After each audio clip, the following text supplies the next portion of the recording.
안녕하십니까. 오늘은 성령 세례 5번째 시간입니다. 내가 예수를 믿는데 성령 세례를 받았는지 받지 않았는지 아는 것이 무엇보다 중요합니다. 내가 성령 세례를 받았다면 성령 안에서 신앙생활을 해야 될 것이고, 내가 만약 성령 세례를 받지 않았다면 꼭 성령 세례를 받아야만 될 것입니다. 사도 바울이 너희가 믿을 때에 성령을 받았느냐라고 제자들에게 묻습니다. 성령 세례 받는 것은 어떤 사역자만이 받는 전유물이 아닙니다. 하나님께서는 모든 사람들, 모든 예수 그리스도를 믿는 사람들이 다 성령 세례 받기를 원합니다. 그렇다면 내가 성령 세례를 받았는지 받지 않았는지를 아는 것이 중요한데, 성경에는 성령 세례 받은 내용이 딱 4번 정도 나옵니다. 사도행전 2장의 오순절 다락방의 사건과, 또 사도행전 8장에 빌립 집사가 사마리아 성에 복음을 전했을 때, 또 3번째는 베드로 사도가 고넬료 가정에서 예수 그리스도의 복음을 전할 때, 마지막으로 4번째는 사도 바울이 에베소에 있는 제자들에게 복음을 전하고 성령을 받게 하는 그런 내용이 있습니다. 이 4번의 성령 세례 사건에 보면 공통적으로 나타나는 성령 세례 받은 특징 중에 하나가 방언이라는 것을 알 수 있습니다. 사도행전 2장에 보면 성령이 말하게 하심을 따라 다른 언어들로 말하기를 시작하니라. 또 빌립 집사가 복음을 전했던 사마리아 성에는 사도 베드로와 요한이 안수함에 성령을 받은지라. 이것을 마술사 시몬이 보고 보았다라고 말씀을 합니다. 또 3번째는 고넬료 가정에서 성령 세례를 받을 때 방언도 하고 하나님을 높였다, 이렇게 말씀하고요. 마지막으로 사도행전 19장에 에베소에 있는 제자들에게 사도 바울이 안수했을 때 그들이 방언을 하고 예언도 했다, 이렇게 말씀하고 있습니다. 그러니까 성령 세례 받은 표징 중에 하나가 방언이라는 것을 알 수 있는데, 사람들은 이렇게 물을 것입니다. 꼭 방언해야지만 성령 세례 받은 것이냐? 모두 다 그렇지는 않습니다. 사도 베드로가 그 이스라엘 사람들에게 복음을 전할 때 성령 받는 사건을 사람들에게 얘기할 때 요엘서의 말씀을 인용합니다. 어린아이들은 예언할 것이요, 젊은이들은 환상을 보고 늙은이들은 꿈을 꾸리라. 내 영을 내 여종과 남종에게 부어주리니 그들이 예언할 것이다. 여기 보면 방언이라는 말은 없습니다. 그러니까 성령 세례 받을 때 여러 가지 은사들이 나타나는 것을 볼 수 있는데, 그런데 이제 우리가 방언을 꼭 해야만 성령 세례 받느냐라고 했을 때 꼭 그렇지 않다고 했는데, 대천덕 신부라는 분이 있습니다. 예수원에 했던 이분인데, 이분의 책을 보면 본인은 성령 세례 받았지만 방언을 하지 못한다, 이렇게 확실하게 하나님의 응답을 받았다고 말하는 것을 저는 봤습니다. 방언을 하지 않아도 성령 세례 받은 것은 맞지만, 그러나 확실한 것은 방언을 하게 되면 내가 성령 세례 받은 것은 확실하다, 이렇게 말할 수 있습니다. 제가 비유를 든다면, 겨울에 잎도 없고 꽃도 없는, 또 열매도 없는 사과나무를 우리가 한번 생각해 본다면, 전문가들은 이제 사과나무의 형태만 봐도 이것이 사과나무다, 이걸 알 수 있습니다. 그렇지만 사과 열매는 보았고, 또 나무나 잎이나 꽃을 모르는 사람들은 봄이 돼서 이제 새싹이, 사과나무에 새싹이 나와도 이 나무를 봐도 사과나무인지, 또 잎을 봐도 사과나무인지, 또 꽃을 피워도 꽃이 사과꽃인지 모르는 사람은 이 나무가 사과나무라는 걸 알지 못합니다. 그러나 어떤 사람들은 알 수도 있겠죠.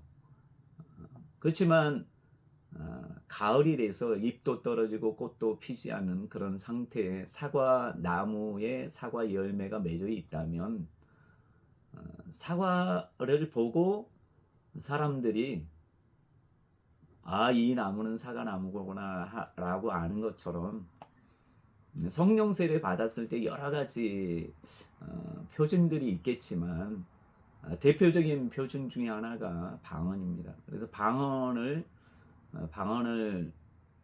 하는 사람을 보면 이 사람은 분명히 성령 세례를 받았구나라고 할 수 있습니다. 방언에 대해서 잠깐 설명하자면 성령이 우리 마음 가운데 들어오셔서 우리 영과 성령이 연합되어 입으로 나오는 것이 방언이라 할 수 있습니다. 방언의 내용을 통역해 보면 딱 두 가지가 나옵니다. 첫 번째는 내 영이 하나님께 고하는 내용이라 할 수 있습니다. 하나님 사랑합니다. 하나님 경배합니다. 이런 내용이 나오고, 또 한 기도의 내용은 성령께서 내 영에게 하는 말씀이라고 할 수 있습니다. 예를 들면 누구누구야 내가 너를 사랑한다, 내가 너를 기뻐한다, 내가 너와 함께한다, 이런 내용입니다.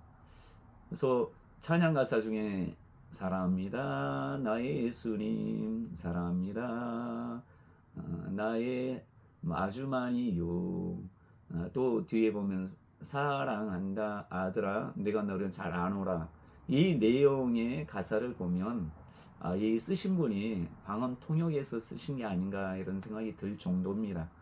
또 토마스 아켄피스의 그리스도를 본받아라는 책을 보면 이 두 가지로 계속해서 말하는 그 내용인데, 이것을 봐도 방언을 통역해서 이 책을 쓴 게 아닌가 이런 생각이 들 정도입니다.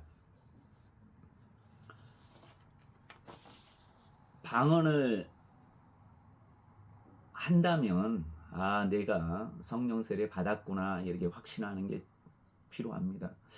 근데 이제 애언이나 환상이나 또 천사 만나고 이런 것들이 성령 세례의 표징이냐라고 했을 때 우리는 이것을 생각해 봐야 됩니다. 성령 세례가 이 땅에 풀어진 때는 언제냐? 예수님이 승천하시고 아버지께 약속하신 것을 보내는 사건이 바로 승천 이후에 오순절 다락방의 사건입니다. 그러니까 오순절 다락방 이전에도 있었고 이후에도 있었다면 그것은 성령 세례 받은 표징이라고 꼭 단정하기는 쉽지 않습니다. 구약의 선지자들은 다 예언을 했습니다. 또 천사도 만났고.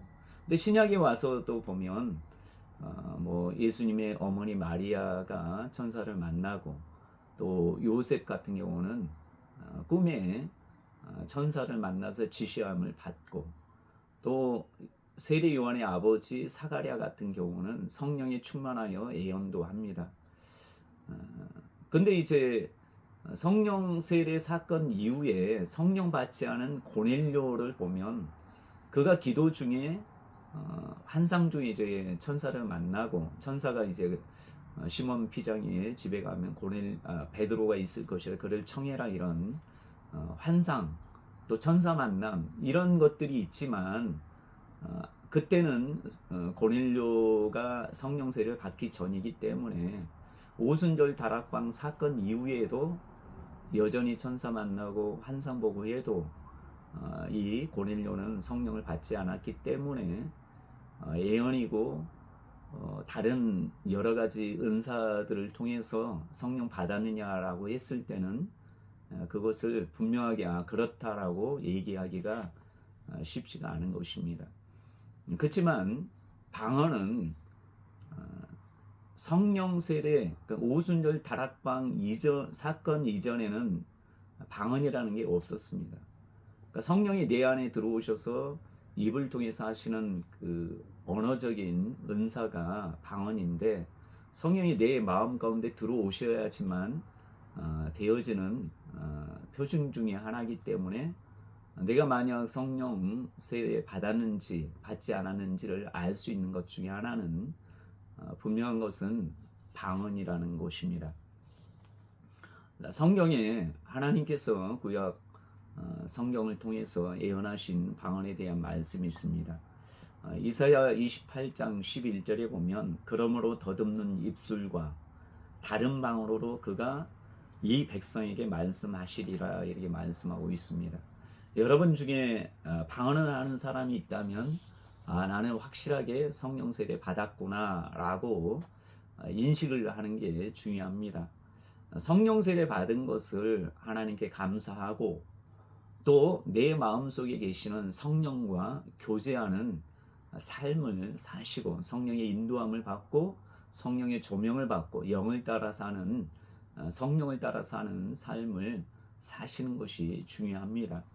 또한 내가 방언을 못하고 성령 세례 받은 것 같지 않다면, 하나님 앞에 기도해서 하나님 내게 성령 세례를 주시고, 또 성령 세례 받았다는 것을 내가 확실히 알 수 있도록 방언을 내게 주옵소서, 이렇게 기도하시면 분명히 하나님은 우리의 아버지시기 때문에 들어주실 줄로 믿습니다.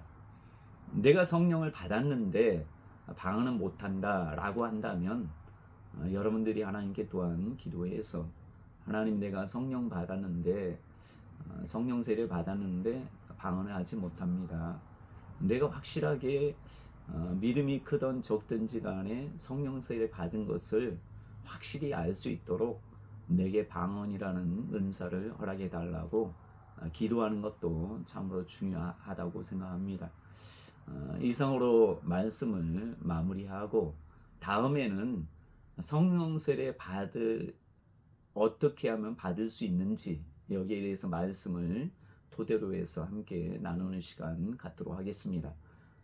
들어주셔서 감사합니다.